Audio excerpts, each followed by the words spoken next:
The incident in McKinney, Texas, involving a Dallas police officer and a 14-year-old girl has sparked a conversation among NOLA.com readers about citizens' rights when confronted by a police officer. Anybody who is in this country has the same rights with respect to law enforcement. Marjorie Essman, the executive director of the New Orleans Bureau of the ACLU of Louisiana, says those rights apply to all civilians, and that includes non-citizens as well. Whether they have appropriate documentation or not, none of those things matter with respect to your rights to protection by the police and to be protected from abuse by the police. Essman says non-citizens who are confronted by a police officer and speak very little English have the right to remain silent until law enforcement can provide a translator. You know, for instance, if somebody's giving you your Miranda rights, if you don't know what they are, if you don't know what they're telling you, you have the right to remain silent.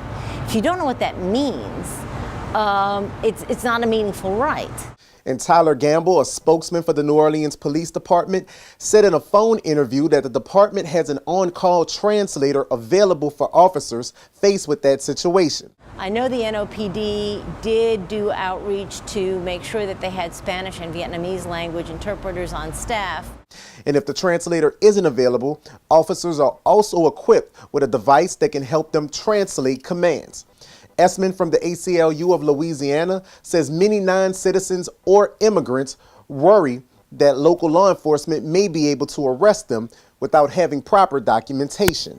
Local law enforcement do not have the right to enforce federal immigration laws. And I know that NOPD has a policy that particularly for victims of crimes, they're not going to ask you about that. They're not going to ask you whether you're here legally, whether you have a visa, whether you have papers, whether you're a visitor, whether you're, it doesn't matter. And if a non-citizen has a complaint about unfair treatment from a police officer, Essman says you can file a complaint just like a citizen would.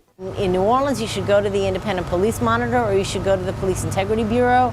If it's not in New Orleans, wherever it may be, they have a complaint process and your rights are exactly the same.